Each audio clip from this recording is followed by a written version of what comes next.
So you mentioned the food. What is one food from here that you would love to take back to Hawaii with you, and vice versa from Hawaii that needs to be here? Cheese curds. You like them? Hawaii don't have cheese curds. Yeah. They gotta try some cheese curds for sure. One thing to take from Hawaii. Oof. Probably lau lau. And what is that? Pork, pig, and it's wrapped in tea leaf. And you just it's an underground oven. You can do it in like different ways. But tastes better. You put it under the ground. It's called the imu. That's the underground oven that Hawaiians really took pride in making their food back in the day. So.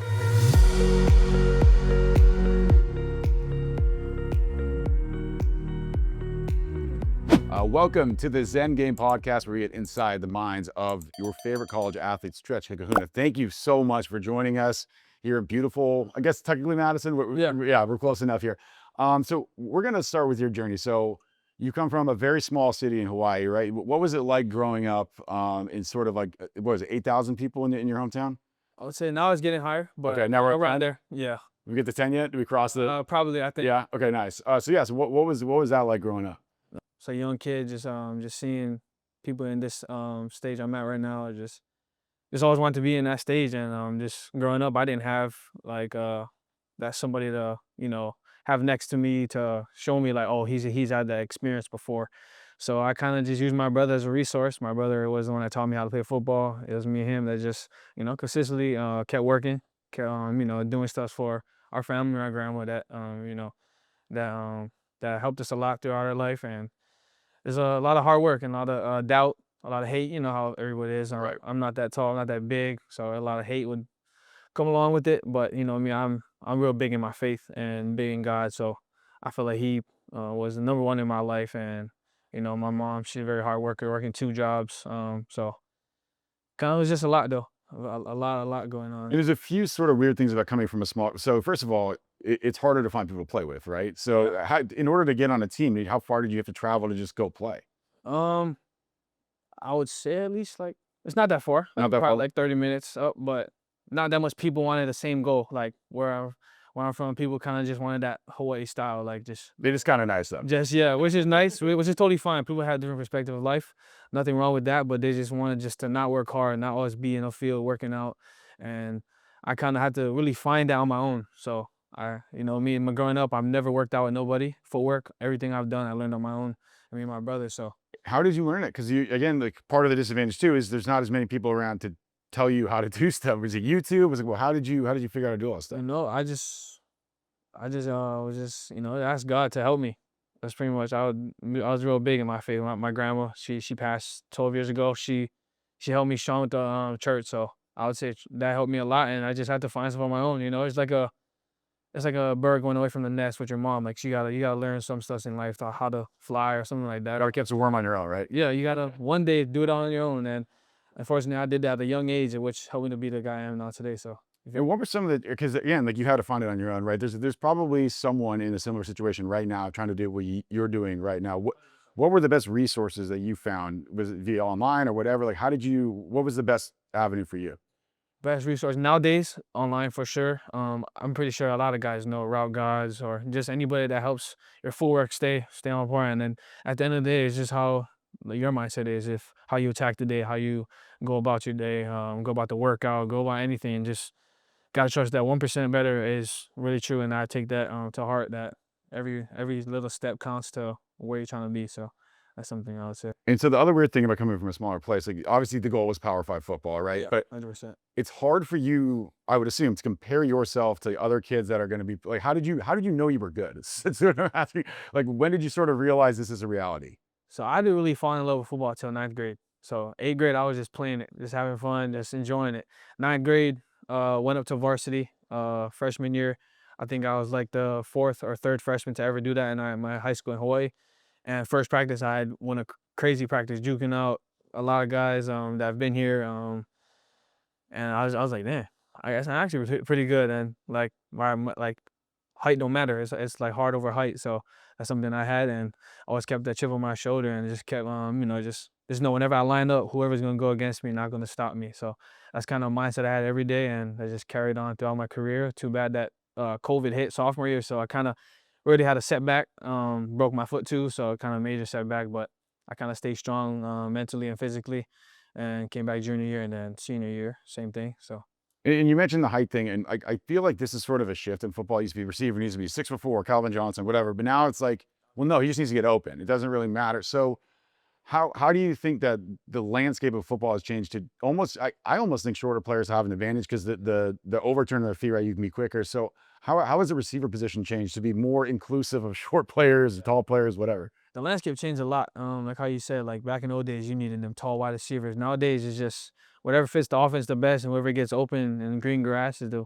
best one. That's why I'm blessed enough for Coach Grimes to have me to come back to Wisconsin, and he loved my film. He loved how I got open and to all the opportunities that I only had last year. So it's a it's a real big change though. So And then you mentioned senior year, you go to the mainland, right? So was part of the thought of that like, okay, it's better for me to get seen if I'm over there, or did you already sort of have this path before you left? So yeah. Back to you saying my path. Junior year, I wasn't really getting recruited highly. I only had like 3 offers, and I believed that I could have went to a Big Ten school or SEC, and Bishop Gorman was blessing me enough to get 50 offers. So I'm just blessed to have that, and fortunate enough that I chose Wisconsin. So Do you remember the first one and like the first? Because I'm assuming the first one's probably FCS level, right? But like the first one that was Power Five, you don't even have to name the school, but like how gratifying might be the wrong word.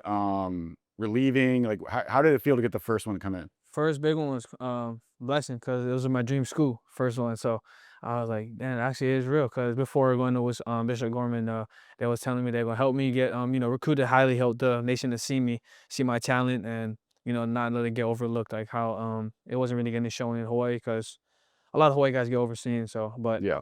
that first offer was very big blessing. I called my mom. My mom was crying, and my dad was just stoked for me, and he said all my hard work pays off. But then he said, don't stop here. And, just keep going, keep striving to be the best version of yourself. And I do think some kids may get sort of complacent. They get that first one, they're like, okay, Yeah. they still have a senior year left, but they're sort of like, either not. Two things happen: they're either not motivated anymore, or they let them play looser because they're not worried. For you, I assume it was probably let you play looser. Is that sort of how you felt too? Nah, but a lot of people do that. They get complacent. But Yeah. me, I've always had a chip on my shoulder. I kept grinding. I wanted more and more and more. But with some of the pressure off is what I'm saying. Because like now like, all right, Nah. I at least have one. You know what I mean? Yeah, Like, I would say, yeah, to a certain extent, but I would always just want to just keep working. But definitely a lot of pressure. I'm like, damn, it's like the kind of like, damn, okay, I made it. I made it a little bit, but it don't, like my dad said, don't stop here. Just keep going for more and more. And then as you see the weeks go on, I started picking up like 3 to 4 every week or 5 to 10. Like it was started just rolling in. So I kind of just not tried to have that little thought in my head of being complacent, but definitely creeped in my head though. yeah. And I mean, and again, there's a skill to that, being able to block that out. And you end up here at Madison. Compare Madison to Hawaii. Is there any similarities at all? Right now, the heat is the Right same. now, it's Right now it's the same, but I definitely the big difference is the food for sure and the culture, how we go about our ancestors or our makulas and just everything that represents your last name. I would say that plays a lot of a big role in how we pronounce stuff, our language obviously, and the around in February, the heat or the weather for sure. yeah. Hawaii never gets cold. When was your first time in snow? Was he here? Yeah, here. How was he? I mean, for a fun fact for Yeah. the podcast, Hawaii snows if you don't know. Where? On the top of the mountain. Does it really? On which island? Maui, the one I grew up on. Real? Yeah. Like you're outside of Mount Lahaina, correct? Or, Yep. Yeah. Okay. So That wow. same So on top of the hill. you never went up there though? I think I did. I can't remember. Probably did, but I don't remember. But other than that, yeah, this is my first time experiencing like snow in like the city and stuff. Was it your first time buying like a jacket and everything? No, yeah, for sure. Yeah, definitely. Did you jacket. feel sort of like a lost kid? Like, what am no. I even buying right I now? called my mom. Funny you say that. I called my mom. I was like, Mom, look what I'm buying. She's like, what the? She's like, you look weird. I had the big coat, the furry stuff Yeah. around here. Yeah, she's like, you look way different than. It's a good look though. Yeah. So you mentioned the food. What is one food from here that you would love to take back to Hawaii with you, and vice versa from Hawaii that needs to be here? Cheese curds. You like? Hawaii don't have cheese curds. Yeah. They gotta try some cheese curds for sure. One thing to take from Hawaii. Oof. Probably lau lau. And what is that? Pork, pig, and it's wrapped in tea leaf.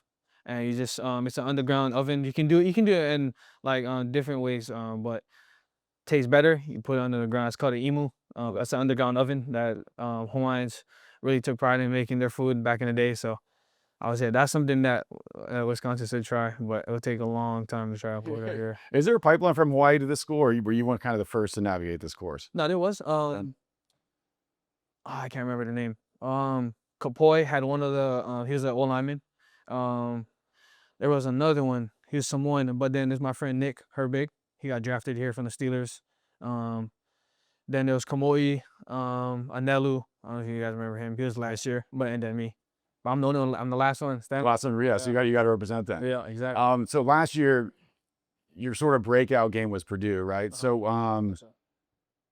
again, similar thing. Like you're waiting for your spot, and then all of a sudden it happens, and then big game. So similar question, like what was it feeling like after that game? Like, okay, good. Like this is fits. You know what I mean? Like before that game though, I would say a lot of overthinking. Like, damn, like what do I have to do to get more? Because before that game, I only had 86 yards in 4 games. So for me to have 136 in 1 game, the next game is a big thing. But you know, I just had to stay grounded, stay focused, stay focused on the prize, which was, you know, just making my family proud. Remember what I'm doing it for. Remember why I'm here, how I got here, and that just helped me. And when I had that, I was like, man, it's a blessing from the man above to give me these opportunities. And yeah, I was just so happy to have that game. But and you're also the jet sweep guy too, right? So you get that free reception, get a little flip. Like how, if you ever thank coach, like thank you for not having him hand it. Like I get a little free little gift. So funny thing, we're starting to do more handoffs now. So I tell coach, I just joke around Coach Grant. Like no, just drop it. Yeah, I'm gonna just toss. Let me get the receiving. I don't want rushing, but not knowing that NFL, they don't care about receiving or rushing. Right. They just care how yards. How you do with the ball or show with the ball. So. And in that game, I think you debuted your celebration too. Is that what I think it is? What is the? So the funny thing is I don't drink. I've never drank alcohol in my life. So everybody's like, "Why are you doing that?" The shotgun. I was like, "It was a coconut." That's what I thought it was. Like, so no, because there was a player in the Chargers, Alfred Fapuno, who would do the same, break the coconut open. Yep. So yeah, I'll let you now clarify. It's not a shotgun. It's a coconut. I don't drink, guys. I don't drink. So it was a coconut. But everybody's like, "You put the sweet in." I was like, "No, I wasn't. I was just eating a coconut." I was just joking around then, but. So it was before that. It was that game week. I was doing it, and then the online was like, "You have to do it. You have to do it." And the first touchdown, I was in my moment. That was my first touchdown. I didn't remember. If you see, I'm like, it's so funny that like people see people that score, like they be thinking and they be talking when they're scoring. I didn't even say a single word. I was so like just caught in a moment. Stadium went loud, and then the second touchdown, I seen a beer, but. Everybody I thought it was a beer, but it wasn't. I just remind me of oh, shit, I do still. I did it. Coconut. So yeah. Have you ever eaten a coconut like that before? Yeah. Is that how the process works? Break it. Oh, you gotta it's like a big rod like this. You stand on the ground. You just rip it. You keep going at it, then you just rip it open, and then you drink the water and stuff. So yeah, I mean, again, it's good to clarify that it's a coconut. So in between this year and last year, you were tempted to go in the portal, but you didn't end up going, right? Like, so what was? It's such a common thing now, but what was sort of like what steps you had to take to kind of get back to like, no, you know what, I'm just gonna stay. You know, like what was sort of how did that happen? So first, yeah, I entered the portal. Had a lot of schools interested. Had like 22. Quick story. I was headed to the. You don't have to name it. No, I'm saying I was headed to the airport. Oh yeah. I had 3 schools lined up. I don't mind sharing, but at 3, ready to go. Coach Fick calls me. Coach Fick and Coach Guyton, that was wide receiver coach at the time, called me like, "Oh, what are you doing?" And I was telling them how the whole situation, how like I had everything packed up, ready to go, sent to Hawaii, for us like stationary wise, and just stay there till whoever I picked, then ship that to there. And they was like, "Damn, so like you're not coming back?" I was like, "Probably not." So I was like, "Oh, what is it then?" They was like, "Oh, we need to talk." Like, I was like, "Yeah, for sure." I have total respect for Coach Fick and Coach Guyton. Like me entering the portal didn't burn a bridge against them. Right. Always have respect for them. Always will have them outside of football, and I didn't want to burn no bridges. So, because you never know how stuff works, and went back, talked to them, and I met with the OC, Coach Grimes, that is right now, and he just said how he loves my film. He loves how I get open, and he wants me to be the slot guy. So I was like, okay. You know, so I just, at the time, I didn't tell him I was like coming back. I just prayed about it. And I was like, okay, whoever calls me the next day, that'll be the team. Coach Guyton called me the next morning, came back. That's awesome. And then you mentioned too, not burning bridges. I think it's hard almost not to do that when you have like 50 offers, right? So how important was it to you to make sure that you let everyone feel like respected in the process, and like how do you even go about doing that? Because it's got to be so overwhelming at some. Yeah, for sure. One thing I said was like I'm open to everything, like what everybody offers, like, and I hope your school, like Sarah, for example, Hawaii Right. calls and say like we really want you, and say Alabama calls like we really want you, like I'm gonna say to Hawaii like yeah I'm really interested in you guys, but a lot of schools and are really interested in me and whatever has best to offer outside of football, because that's something big for me and my family that my mom told me to have for going to whatever school you choose to, and that's something that I told him that you got to have like respect for. Just got to understand that it's not just just because you want me I can't, like I just got to be with you, like I'm in a relationship with you. Right. I got to be open to everybody, so that's something I did when to not burn bridges. And for a good example, in the portal, first offer was Western Michigan, Coach Reed, and good thing I didn't, like if he texted me and I said, oh, I don't want Did you you. ghost them? Yeah, ghost him, and they're going to find out he's our coach coming back. So Yeah. so that's one thing, that never burn bridges, always be straightforward with people, be honest, and that's something I've learned growing up. Especially with I mean, coaches move around, kids move around. Like you never know who's going to be Never where. I have noticed, so off the field, budding music career as well. Rapid. What about you? Down, yeah. Yeah. Look, Was that a one-off, or yeah, one taste of my bar. I told him I got to pay for it after. I got to pay for like 10 grand for a bar now. Is that something you secretly have in the pocket that you can bust at any time, or is that just a spontaneous moment? I'm not, it's just spontaneous. I'm not a rapper. I can't rap on beat. It sounded pretty good. Well, I give props to Vinny and JB for the beat. They always be playing it in a workout. They got the little, the butt stuffs. Yeah. Yeah, they got that. So every time we go out there, like we do a beat, but they don't videotape it every day. Okay. We've been doing that every day, so I think that's kind of why it built up. I was ready for the moment. Were you the last one to go? They're finally like, all right, you have to do it. Yeah.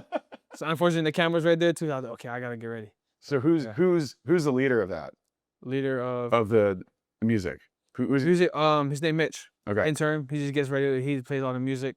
So yeah, him. He's a good guy. I think he's with us for this season. The interns. And who's the best rapper? Best rapper. That's funny because Rico's a rapper too. Have you heard their songs? No, I haven't. I'll let you plug them right DP. now. He's dropped his album. What's his rap name? 1-7. All right, we'll put it in for sure. No. 1-7. Is it spelled out 1-7 or is it 1-SEVYN? Got it. You got to see, yeah, because you have to for the search, right? You got to make something off by a little bit. So everybody's not the same, but I would say the best rapper, Tyrell or DP. Okay. Them two make some good music, I gotta say. And I will say this too, in this NIL world, like you guys have more freedom to do stuff like that. Like, so what is something that you do off the field that's sort of like you take advantage of the fact that you are allowed to use social media and allowed to do this? Like, what is sort of your go-to? Everybody telling me I shop a lot. Shop? I spend a lot of money, but I've been saving. It's good. That's one thing I like to do. And the other day I just did an impulsive purchase. Like I bought like a whole PC setup just because I wanted to play video games. What's your game? Go-to game? Yeah. Fortnite. Still? Box fights, everything. I go public matches, play everybody. So. But if you're on PC, it must be serious then. I feel like the good players are PC. Yeah, I played against I don't know if you know a guy named Mongrel. I don't know if you ever heard of him. He's a really good Fortnite player. I was in his game, his server one time. Got absolute more intimidating, seeing him in the game or lining up against a Big Ten opponent on the field. What got the butterflies for? Depends. If it's a third down, Big Ten. But if it's a first down, Mongrel. All right. Did you get him once or no? No, it's a Fortnite, so he didn't die. Yeah. Did he get you? No, yes, for sure. Yeah. He's like the second best player in the world. Well, was it one of those things you're like, all right, here we go, you're all hyped up for it, and then all of a sudden just boom, done. I just hear, because in the game you hear servers' names. So I heard him, I was like, what? No, got killed, so. And do you think there is some crossover video games and football, because it's a lot of like instinct and being able to like think on the fly. Do you think there's almost a weird correlation between being a good football player and being good at video games? Because again, it's all reactionary. It kind of helps you with your reactions, or is it totally different? Yeah, I think so. But everybody's different. Yeah. So yeah, I think maybe it is different, maybe it's not. Not too sure. And then looking forward to this year, obviously looks like you solidified your role and stuff like that. So how much different is your mindset now? Last year, sort of fighting to get on the field, and then now you sort of know where you stand on the depth chart and everything. Is your mindset different now, or is it sort of the same still? I would say it's same but different.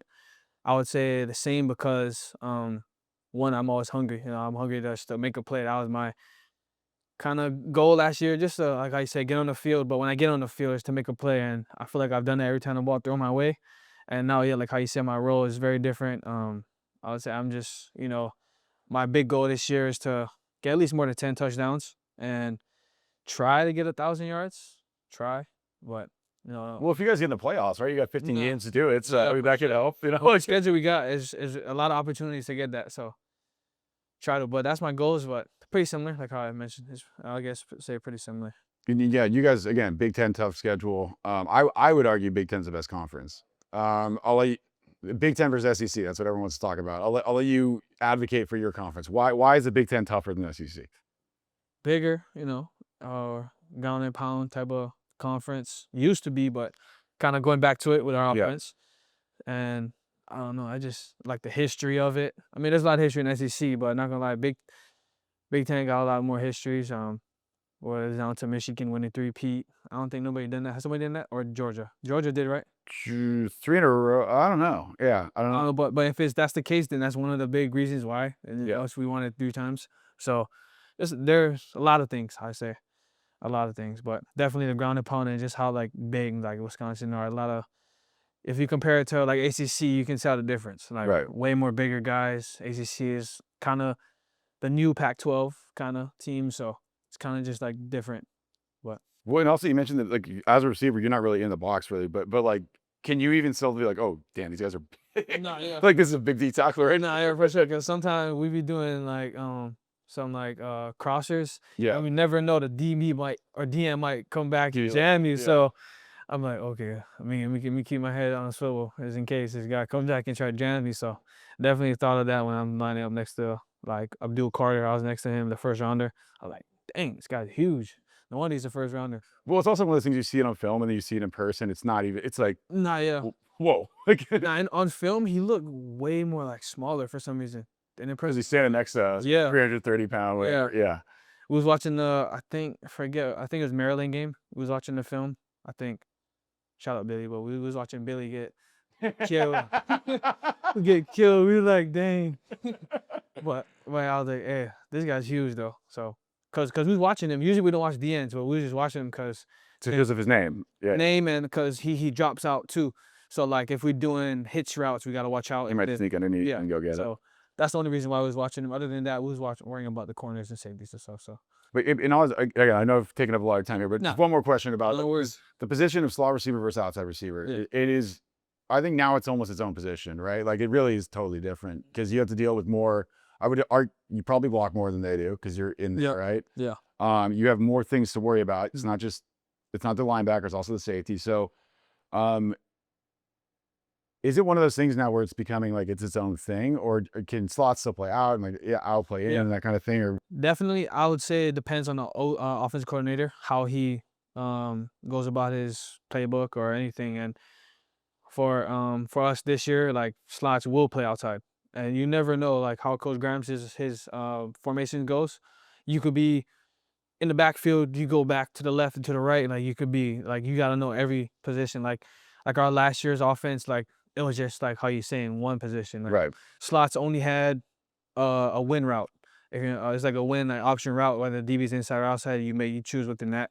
And for this offense, like everybody got to know everything and every position. Like Coach Reed throws us in with any personnel. So I would say it's like how you said, yeah, slots can't play outside. Outsides will play inside. So there were different varieties of how they. And for you guys next year, it's going to make, I think, probably harder to scout, I would assume, too. Yeah. For your defense. Nobody has any idea where anyone's going to be, and it's all over the place. So for the team, what's obvious, everyone's going to say national championship, right? But what are like the kind of tangible goals that you guys have set for yourselves? Obviously, win a week at a time, but what are some of the goals for you guys this year? You know, as a offensive, Yeah. you know, team or Coach Grimes, he said to be what our identity is, and our identity is thunder, tough, nasty, discipline. And I would say that's our goal, to attack every game. And if we believe that we're that's our identity and we play like that, we will go 1-0 each and every week. And that's our goal, to, you know, really find that identity, whether it's on the field, film rooms, just attacking the day mentally, because the game is 90% mental and 10% physical. So just finding that side of it, and obviously on the field, weight rooms, you know, pushing yourself mentally. Like if if you got 6 reps and you're dying on the second, like find that little push for them 4. It's just trying to find that little, you know, place in your mind to keep going. And I feel like if we translate that to the field, that'll really help us a lot this year to, you know, succeed. And like I said, playoffs maybe one day, and national championship. Hopefully, you never know how that would go, but only God knows. So. And I think some Wisconsin fans are very happy to hear Thunder is the mantra. Nah, Take yeah, old school for Wisconsin. It's coming back. Old school Wisconsin football is coming back. Coming So. back. Well, you guys see different ways though. Yeah. Different way. We're gonna throw it, run it. We're gonna do all kinds. So. And be bigger than everybody else and stronger. That's where the cheese curds come in. Yeah, cheese curds. Yeah, got those are the big Too ones. much though. Too much. Not Yeah, for you, not too much. The lineman can have them. The Yeah, lineman, let them have them. Oh, Jake them, they love and Riley them, they love cheese curds. So. You they can probably put them away pretty good, huh? Yeah. All right, Trech, thank you so much. Yeah, sure. Appreciate it. Thank you. Thanks for your time.